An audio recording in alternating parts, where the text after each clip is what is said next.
Success is so easy, it's almost comical. The title of this chapter is offensive to people who have an inner link between hard work and success. It's also offensive to people who believe success is dependent on circumstances and connections. But I stand by the statement, even though it flies in the face of all conventional wisdom. It's painful to watch how people struggle and hustle and cheat due to these conventional beliefs. There have even been times I considered quitting as a success coach, precisely because worldly success is so easy to attain. I thought, it's obvious. Teaching success is like teaching how to breathe air. Why should I even have to teach that? But then I remember the times when it seemed such a mystery to me, and I become compassionate. Success is like learning a language. If you don't know it, it all seems mysterious and difficult. But once you know the language, it feels natural. Then any sort of success is a breeze, a picnic, a piece of cake. It's easy as pie, child's play, smooth sailing. Sure, there might be a phase of effort in learning the language, but once it's grasped, it can never be taken away from you again. You then know its rules and how it's played. If success in anything continues to be hard through life, you don't get it just yet. So I'll keep on writing and teaching until enough people join us in this realm of pleasantness, where we no longer fight the fight, but play the game. I caught a taxi to the Los Angeles airport the other day. The driver was complaining that because of Uber, a private app-based transport service, business was much slower. He was wishing someone would do something about it. The day was too sunny and my mood was too bright for me to tell him what I thought. But if I had told him, it would have been this. My friend, I take Uber 90% of the time because they're quicker. The cars are much cleaner. Payment is more convenient because it's instant and automatic. The prices are more flexible. Uber cars are generally more available, especially in cities. I've traveled a dozen countries in the last few months, and Uber outperformed local taxis everywhere I went. Many Ubers are staffed by private drivers. Because of that, and because of the fact that the Uber app allows for instant feedback, many of them tend to be more patient, to ask whether you want music or not, and so on. Uber cars are very unlike your taxi. I see cigarette stains all over the seat. There's loud music blaring from your stereo. There's no AC on, and you didn't ask me whether I would like some. In front of my face, just above the back seat, there is a mandatory TV screen showing me ads that I didn't ask to be shown. The taxi industry is not failing because of Lyft or Uber. It's failing because it hasn't positively developed or upgraded its services in decades. It has nothing to do with Uber being evil villains. It has all to do with customer-centric convenience provided every time something better comes up. CDs replaced LPs, and MP3s replaced CDs. Maybe in 50 years, Uber will be complaining that the teleportation booth industry is taking away our jobs. The truth is, and has always been, that services which are most convenient to buyers eventually win. This has been clear for thousands of years. Why should I pay double the price for this noisy, stained taxi if I can ride in an air-conditioned limousine for half the price? Now, how hard do you think the folks at Uber work? Well, after the initial effort of creating the app and the system, they don't work hard at all. Money just keeps rolling their direction based on a few simple customer-centric principles. As always, it's never primarily about the mechanics, the doingness of a business, as it is about the principles, the beingness on which that business runs. Work should be an extension and refinement of principles, not the other way around. Along similar lines, we hear that streaming services like Netflix and Amazon have killed the video industry and are killing the cinema industry. Streaming services offer choice, convenience, flexible prices, and so on.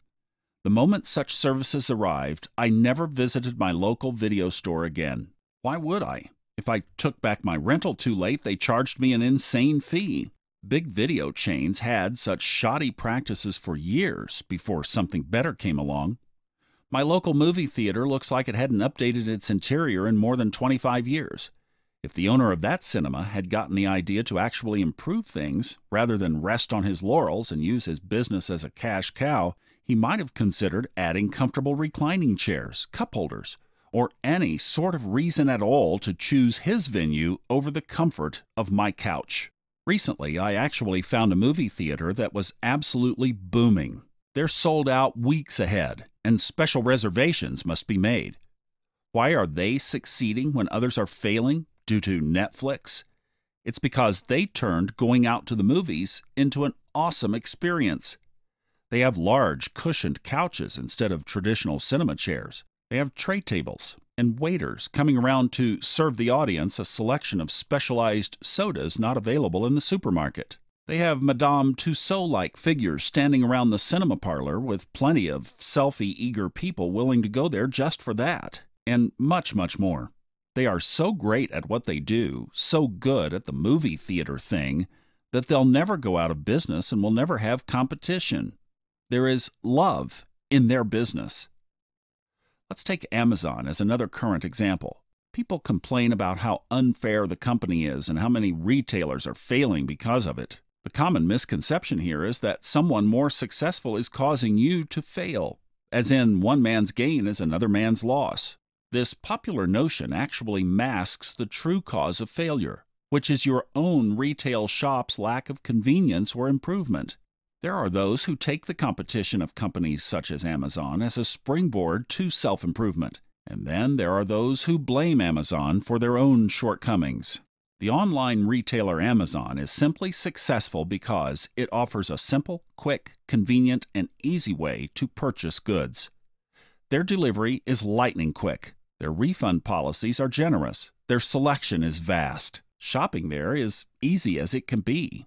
As a customer looking for convenience, I'm not aware of their much criticized employment practices or their much criticized tax issues, etc. I just want to watch a certain movie whenever I want it, or have a certain item delivered whenever I want it. Throughout history, there have been a lot of complaints about successful companies. But the fact is, anybody could have predicted the rise of online shopping and created the appropriate platform ahead of time. By the early 2000s, it was obvious that this would be the way people would shop in the future. And if the day comes that Amazon loses its simple and straightforward customer-centric attitude, they'll be replaced by something better. And then they might whine about the better provider. But who cares? The customers decide what benefit they are getting, and they naturally reciprocate that benefit with purchases. The world has been wondering when the highly advanced Tesla cars are going to go mass scale. Why is it taking them so long? Well, you can blame some oil conspiracy, or say that people aren't ready yet because they aren't smart enough, or you can look at what customers actually want. Right now, the car is still kind of nerdy and attractive only to a small segment of the population. Its use and technology seem complicated rather than convenient. Especially the older generation just wants to get into the car and drive to the grocery store, rather than deal with an endless list of features and gadgets. The younger generation, on the other hand, wouldn't mind if their car models looked sexier.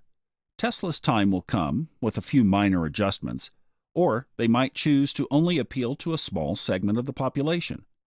That's what I do with some of my books. They're not meant to appeal to anyone, but only certain levels of consciousness. Success is a picnic. You may think that what is said here does not apply to you, but the principles of how the universe works are the same in any area of life. To extrapolate this information, simply replace the word customer with the word boss if you're an employee, or the word partner if you want to improve a relationship, or body if you want to improve your health. By being loving to that boss, body, partner, customer, etc., success comes naturally as a side effect of love. Be pleasing to people, not a people pleaser. That's something else. A people pleaser is nice to people out of guilt or approval seeking to make them like me. Pleasing people, on the other hand, is doing what you love, with love, and loving what you do. You please the most just by being yourself. When you are truly yourself, you are calm and loving. And when you're calm and loving, you do great work. And when you do great stuff, people and customers are attracted to you naturally.